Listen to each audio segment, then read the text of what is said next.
warahmatullahi wabarakatuh.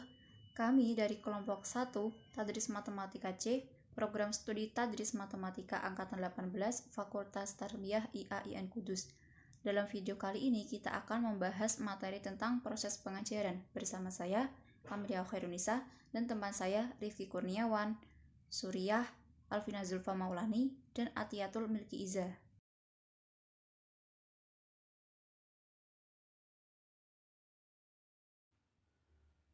Assalamualaikum warahmatullahi wabarakatuh. Perkenalkan, nama saya Rifki Kurniawan. Saya dari Tadris Matematika C Angkatan 18 dengan NIM 82. Pada kesempatan kali ini, saya akan menjelaskan sedikit materi mengenai keseimbangan antara isi dan proses pada kurikulum. Yang pertama yaitu definisi dari isi dan proses. Yang dimaksud isi di sini adalah isi kurikulum. Isi kurikulum bukan hanya sekumpulan pengetahuan atau kumpulan informasi, tetapi merupakan kesatuan yang terpilih dan dibutuhkan baik bagi pengetahuan itu sendiri maupun bagi siswa dan lingkungannya.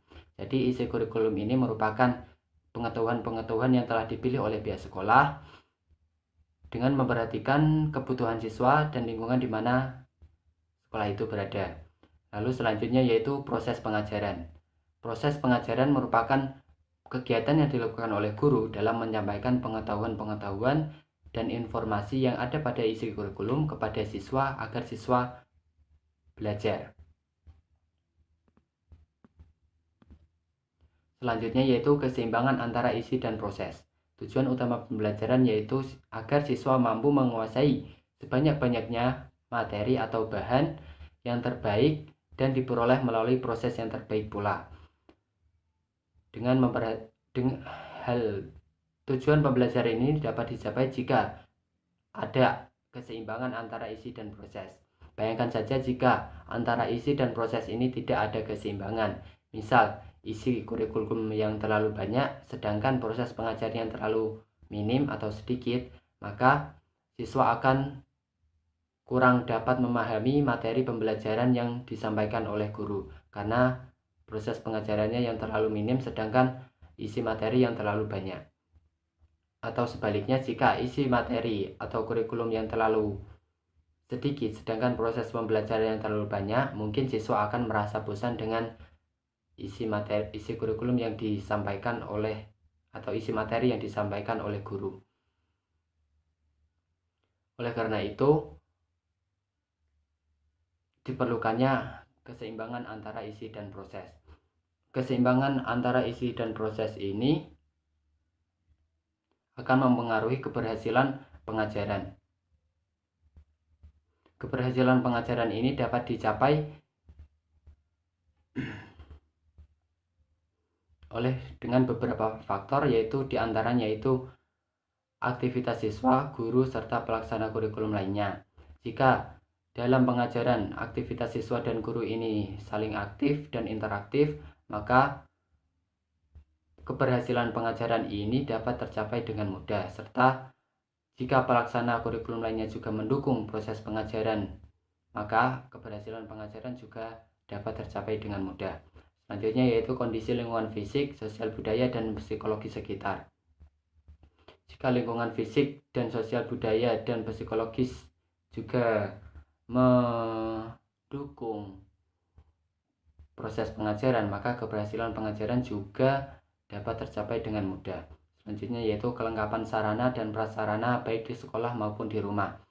Jika kelengkapan sarana dan prasarana juga memadai proses pengajaran, maka keberhasilan juga akan dapat tercapai dengan mudah. Selain di sekolah, kelengkapan sarana dan prasarana ini juga harus tersedia di rumah juga, terutama di saat pandemi seperti ini yang mengharuskan kita untuk melakukan pembelajaran online yang membutuhkan gadget serta kuota dalam proses pengajarannya, sehingga pengajaran dapat dilakukan. Jika gadget dan kuota ini dapat dipenuhi atau terlengkapi, maka keberhasilan pengajaran juga mungkin akan dapat tercapai.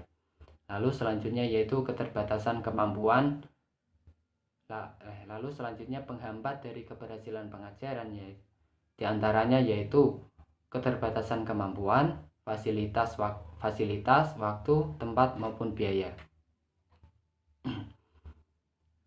Keterbatasan kemampuan di sini, jika guru mempunyai keterbatasan kemampuan dalam menyampaikan materi kepada siswa, misal guru itu kurang mengerti atau mendalami atau menguasai materi yang akan disampaikan kepada siswa, maka siswa juga akan sulit untuk memahami materi yang disampaikan oleh guru tersebut, sehingga keberhasilan pengajaran juga akan terhambat. Lalu selanjutnya yaitu fasilitas. Jika fasilitas yang ada di sekolah maupun di rumah ini kurang memadai juga, misal fasilitas di sekolah ini ada yang sudah banyak yang rusak atau tidak dapat dilakukan dalam proses pengajaran, maka keberhasilan pengajaran juga akan dapat terhambat. Dan juga fasilitas di rumah, jika seperti saat ini jika siswa tidak mempunyai gadget maupun kuota, maka proses pengajaran akan juga terhambat. Lalu selanjutnya yaitu waktu. Karena di sekolah mempunyai waktu pembelajaran yang tetap, yaitu sekitar 8 jam per hari, jika tidak adanya keseimbangan antara isi dan proses, maka siswa juga akan sulit untuk memahami materi dari guru, sehingga keberhasilan pengajaran akan terhambat pula. Selanjutnya yaitu tempat maupun biaya. Tempat juga memengaruhi keberhasilan pengajaran. Tempat ini biasanya terkait dengan biaya. Jika biaya sekolah itu mahal, maka biasanya tempat itu sudah mendukung keberhasilan pengajaran. Tapi jika biaya sekolah itu biasanya rendah atau minim, biasanya tempatnya juga kurang mendukung keberhasilan pengajaran. Seperti itu. Selanjutnya yaitu di samping mengoptimalkan isi dan proses pengajaran, para penyusun, pelaksana, dan pengembang kurikulum juga harus mampu mengoptimalkan hasil pembelajaran siswa sesuai dengan kondisi yang ada. Di antaranya dengan mengoptimalkan isi kurikulum yang akan dipilih, terus sarana dan prasarana yang akan digunakan dalam proses pengajaran, terus mengoptimalkan kemampuan guru. Hal itu semua dapat dilakukan agar hasil yang diperoleh dalam proses pengajaran ini dapat optimal, selain mengoptimalkan isi dan proses pengajaran. Seperti itu. Sekian dari saya. Terima kasih. Jika ada salah kata dalam penyampaian materi kali ini, saya mohon maaf yang sebesar-besarnya. Selanjutnya akan disampaikan oleh presentator selanjutnya. Terima kasih.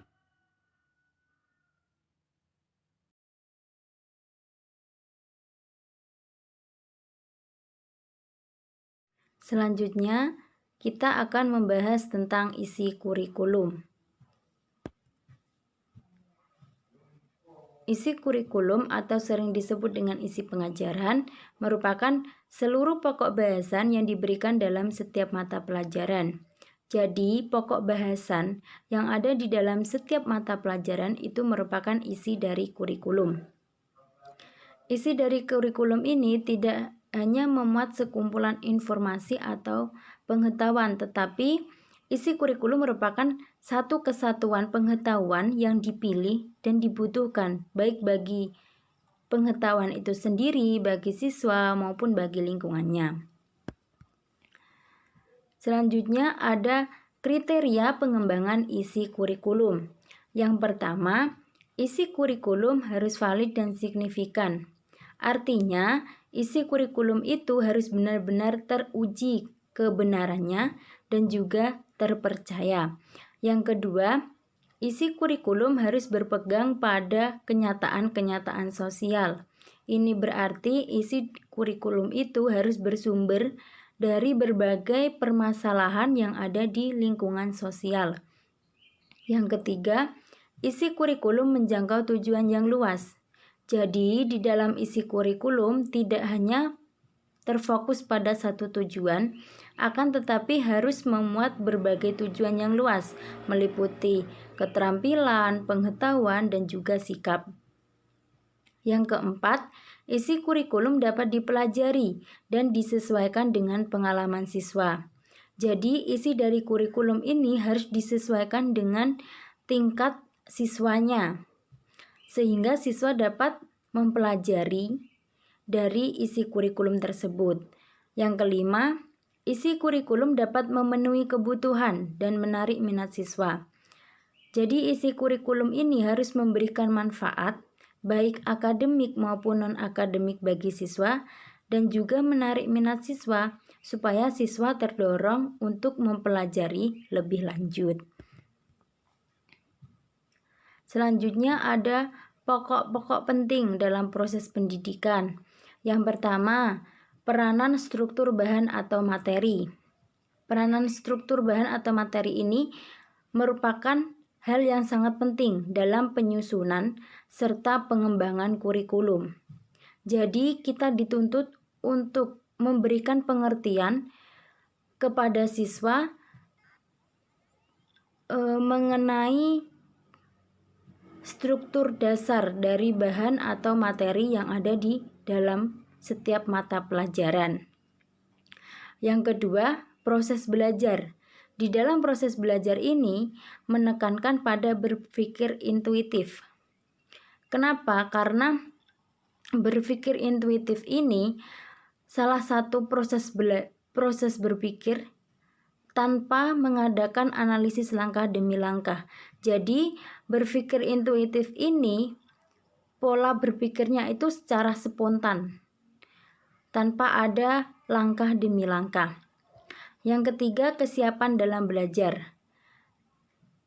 Jadi, di dalam proses pendidikan itu, siswa harus benar-benar siap untuk melakukan suatu proses pembelajaran. Yang keempat, dorongan untuk belajar. Dorongan untuk belajar ini merupakan salah satu motivasi kepada siswa supaya siswa itu tertarik atau minat untuk melakukan proses pendidikan. Selanjutnya ada tujuan belajar. Tujuan belajar ini tidak hanya sekedar untuk menguasai dari ilmu pengetahuan, tetapi tujuan dari belajar ini bagaimana kita harus menyiapkan peserta didik untuk menghadapi masa yang akan datang. Jadi tujuan dari belajar ini tidak hanya sekedar menguasai ilmu pengetahuan. Ada beberapa strategi belajar yang harus dilakukan oleh peserta didik supaya mampu menghadapi masa yang akan datang. Yang pertama yaitu belajar dalam tugas khusus. Artinya kita harus belajar dalam keterampilan-keterampilan. Jadi tidak hanya pengetahuan tetapi juga harus belajar mengenai keterampilan. Yang kedua, belajar dalam bentuk prinsip dan sikap. Jadi di dalam belajar ini kita belajar dalam bentuk prinsip dan sikap ini kita belajar mengenai ide-ide umum atau ide-ide dasar. Dan kita dituntut untuk mengimplementasikan ide-ide yang kita dapatkan sehingga kita mampu memecahkan berbagai permasalahan yang ada di lingkungan masyarakat. Yang terakhir yaitu hubungan isi kurikulum dengan proses pengajaran. Isi kurikulum dan proses pengajaran ini memiliki hubungan yang sangat erat dan tidak terpisahkan. Kenapa? Karena di dalam isi kurikulum ini memuat beberapa pokok bahasan dari tiap mata pelajaran. Dan di dalam proses pengajaran ini sangat membutuhkan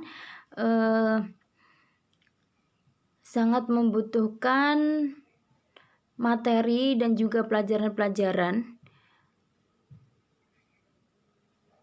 di mana materi dan pembelajaran tersebut termuat di dalam isi kurikulum. Jadi antara isi kurikulum dan proses pengajaran ini memiliki hubungan yang sangat erat dan tidak terpisahkan. Sekian dari saya, akan dilanjutkan oleh teman saya.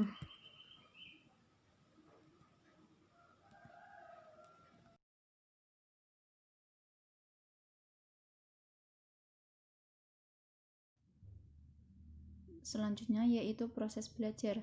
Dalam materi proses belajar, kita akan membahas tentang belajar intuitif, belajar bermakna, hubungan macam-macam belajar dengan taksonomi Bloom, pengingat dan lupa, kelebihan dan kekurangan belajar bermakna, serta inhibisi atau hambatan proaktif dan retroaktif. Yang pertama yaitu belajar intuitif. Dalam proses belajar, kita mengenal dua istilah cara berpikir, yaitu cara berpikir analitik dan cara berpikir intuitif. Cara berpikir analitik adalah cara berpikir yang memiliki langkah-langkah yang bersifat eksplisit atau jelas, dan langkah-langkah tersebut dapat disampaikan kepada orang lain. Hasil pemikiran cara berpikir analitik yaitu berupa informasi atau suatu operasi. Cara berpikir analitik ini menggunakan model pemikiran secara deduktif atau dari umum ke khusus. Sedangkan cara berpikir intuitif adalah cara berpikir yang tidak memiliki langkah-langkah yang dapat dirumuskan secara pasti, lebih ke suatu persepsi yang implisit. Pemikir sampai pada suatu jawaban mungkin benar dan mungkin juga tidak. Model pemikiran berpikir intuitif yaitu cara deduktif atau dari umum ke khusus. Kedua cara berpikir ini saling komplement atau saling melengkapi. Faktor-faktor yang mempengaruhi berpikir intuitif yang pertama yaitu predisposisi. Predisposisi merupakan hal yang berkenaan dengan dimiliki atau tidak dimilikinya kemampuan intuitif pada suatu bidang, serta seberapa besar kemampuan intuitif pada bidang tersebut. Yang kedua yaitu prosedur heuristik.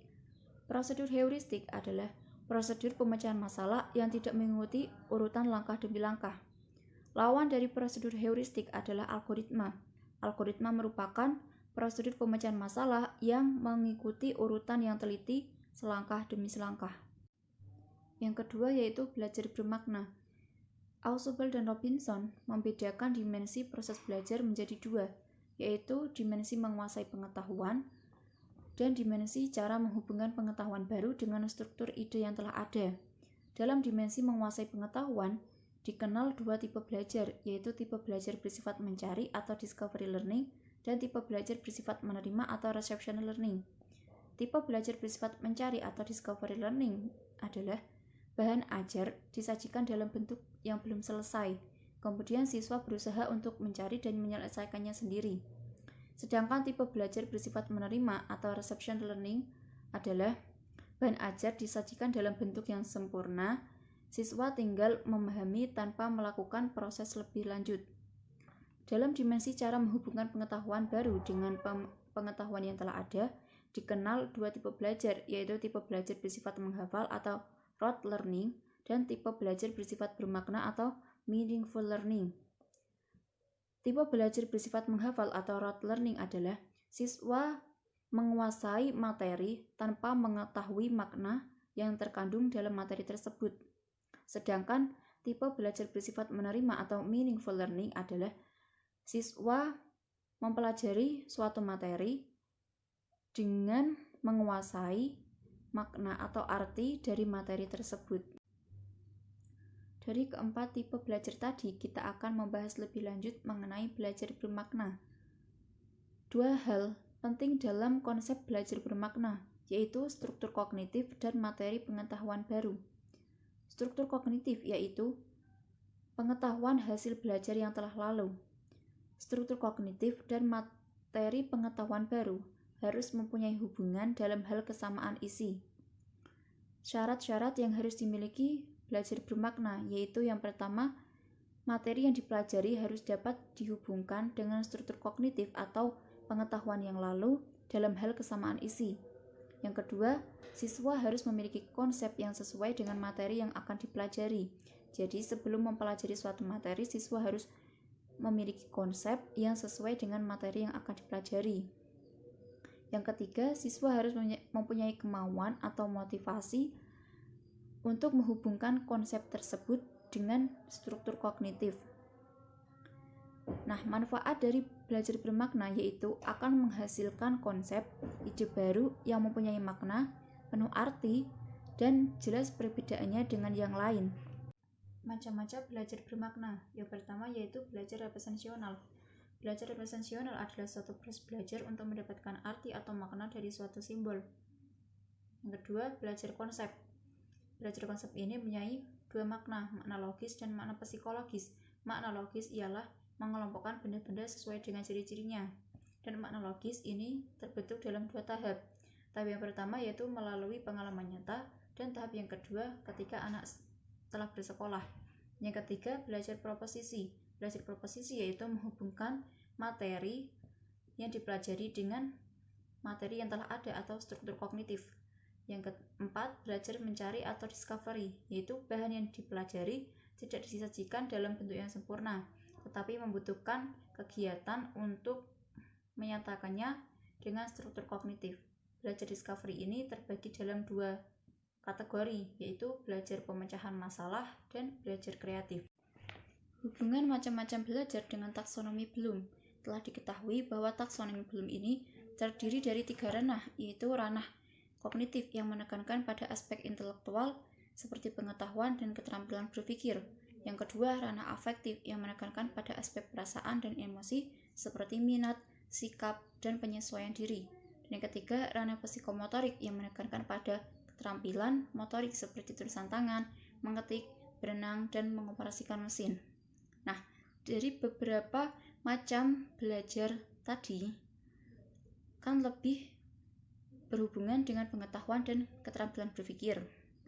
Jadi dapat disimpulkan bahwa macam-macam belajar lebih menyangkut ke ranah kognitif atau menekankan aspek intelektual, ranah afektif dan psikomotorik tidak tercakup dengan macam-macam kategori belajar ini.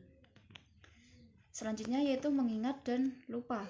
Belajar merupakan proses menguasai makna dari suatu bahan ajar. Dalam belajar tidak bisa dipisahkan dari mengingat dan lupa. Mengingat adalah suatu proses memelihara penguasaan suatu makna baru. Sedangkan lupa yaitu kemunduran atau kehilangan penguasaan suatu makna yang telah dikuasai. Kelebihan dan kekurangan belajar bermakna. Kelebihannya yaitu informasi yang dipelajari secara bermakna lebih lama diingat. Jadi dengan belajar bermakna, informasi akan lebih lama diingat. Dan yang kedua, informasi yang dipelajari bermakna memudahkan proses belajar berikutnya. Dengan belajar bermakna akan memudahkan kita untuk belajar berikutnya pada materi pelajaran yang sama. Dan yang ketiga, informasi yang dipelajari secara bermakna mempermudah belajar hal-hal yang mirip walaupun terjadi lupa. Nah, kalau kita belajar bermakna walaupun terjadi lupa akan mudah diingat. Nah, kekurangannya jika tidak dikaitkan dengan hal lain maka baik proses maupun hasil belajar dinyatakan hafalan. Selanjutnya yaitu inhibisi atau hambatan proaktif dan retroaktif. Penyebab utama dari lupa pada belajar bermakna adalah pengurangan makna dari suatu konsep dalam struktur kognitif. Nah, cara agar terhindar dari lupa dalam belajar bermakna yaitu menghindari pengurangan makna dari suatu konsep. Sedangkan penyebab lupa pada belajar yang bersifat menghafal yaitu hilangnya atau lemahnya asosiasi antara dua hal. Nah, dalam belajar mengingat ada dua hambatan, yaitu hambatan proaktif dan hambatan retroaktif. Hambatan proaktif adalah hambatan dalam mengingat sesuatu karena adanya pengaruh dari bahan yang dipelajari lebih dahulu. Dan hambatan retroaktif adalah hambatan dalam mengingat yang lama karena bahan yang baru.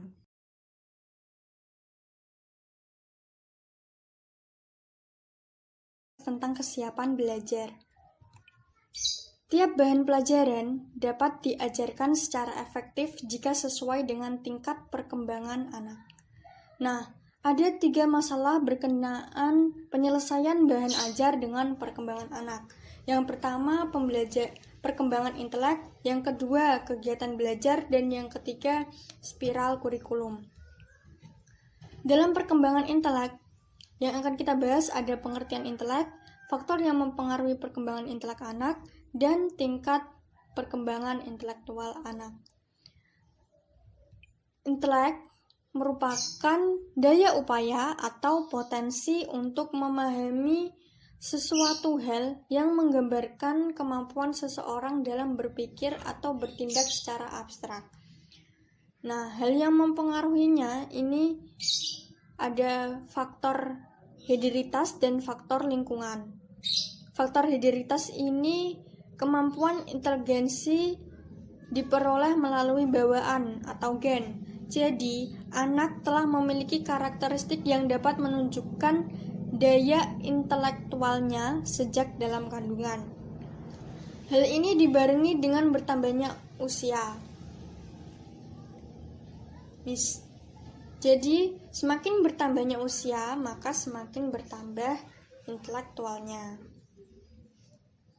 Selanjutnya ada faktor lingkungan, yaitu kecenderungan seseorang anak dapat berkembang jika lingkungan memberikan kesempatan untuk berkembang secara maksimal. Nah, hal yang mempengaruhi perkembangan intelek ini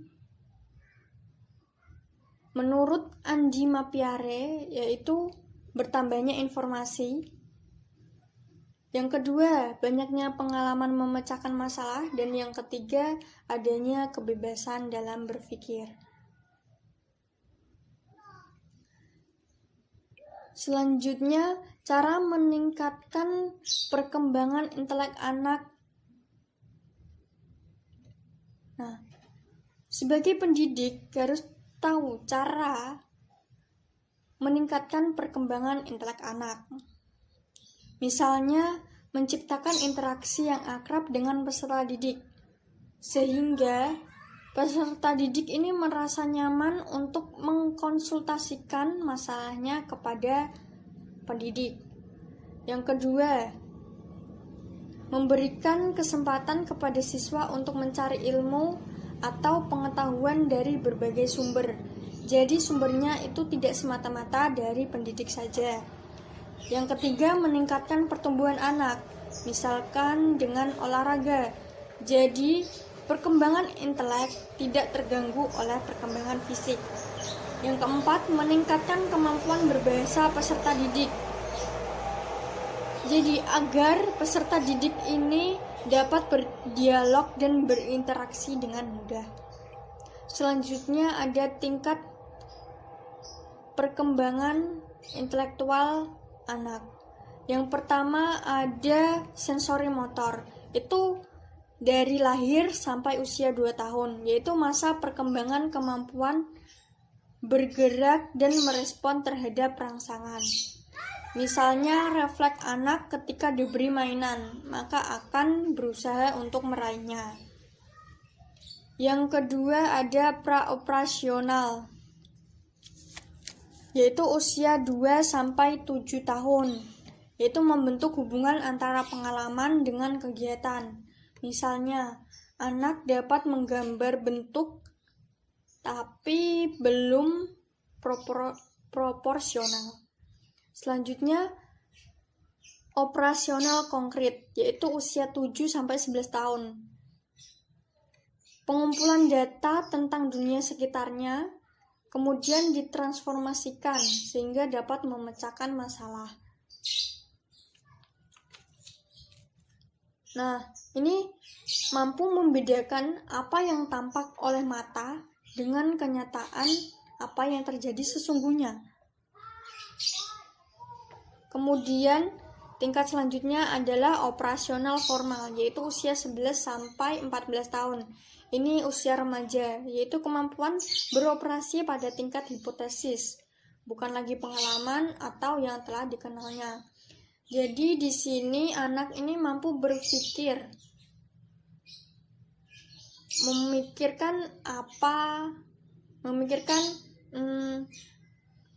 apa yang akan atau mungkin terjadi. Jadi dia sudah bisa berpikir secara sistematis untuk menyelesaikan masalah mereka.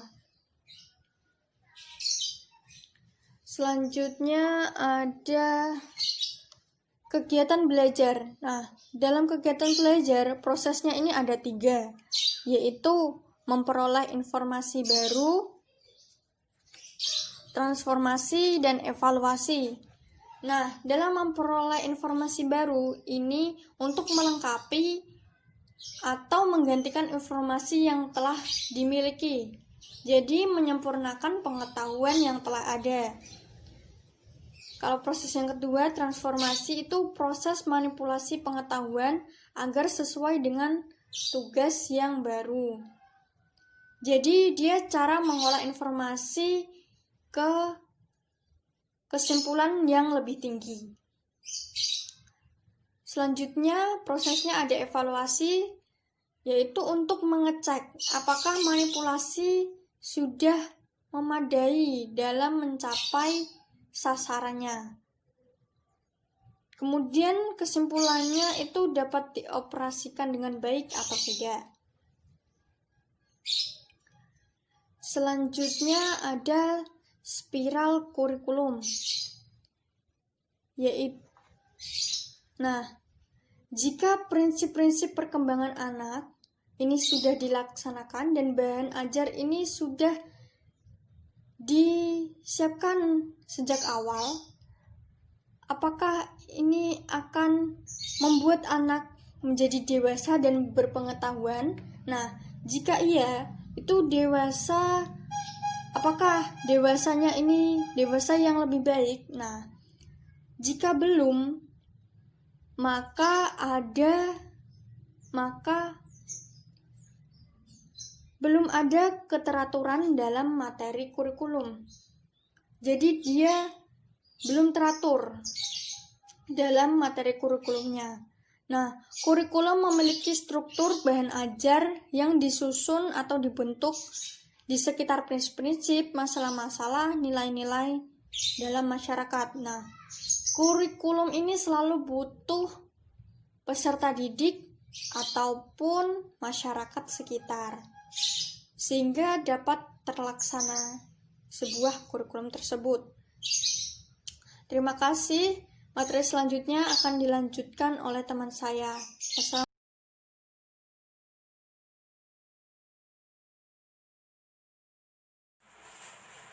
Selanjutnya adalah minat dan motif belajar. Minat dan motif belajar menjadi salah satu pendorong demi terwujudnya tujuan pendidikan. Apabila seorang guru berhasil meningkatkan minat belajar siswa, maka akan timbul motivasi belajar oleh siswa itu sendiri. Adapun dalam meningkatkan minat dan motif belajar siswa, yaitu diantaranya yang pertama, meningkatkan minat belajar siswa. Ada yang bersifat sementara dan juga bersifat menetap. Yang bersifat sementara yaitu bisa dengan melalui film, video visual, dan lain-lain. Itu akan meningkatkan minat belajar siswa, namun bersifat hanya sebentar saja. Adapun dalam jangka panjang akan menimbulkan kepasifan dan sikap monoton. Dan ini sangat tidak baik dalam perkembangan anak. Kemudian yang bersifat menetap, yaitu membangkitkan otonomi yang aktif, yaitu seorang guru memberikan kebebasan kepada siswa untuk berpikir dan aktif dalam belajar. Kemudian dalam meningkatkan motif belajar, yaitu yang pertama ada pemilihan bahan pengajaran yang berarti bagi anak. Kemudian yang kedua, menciptakan kegiatan belajar yang membangkitkan, yaitu dengan seorang guru bisa memakai media pembelajaran yang menarik dan bisa membangkitkan semangat belajar siswa. Kemudian yang ketiga ada pengajaran sesuai dengan tingkat perkembangan dari anak itu sendiri. Sekian dari saya.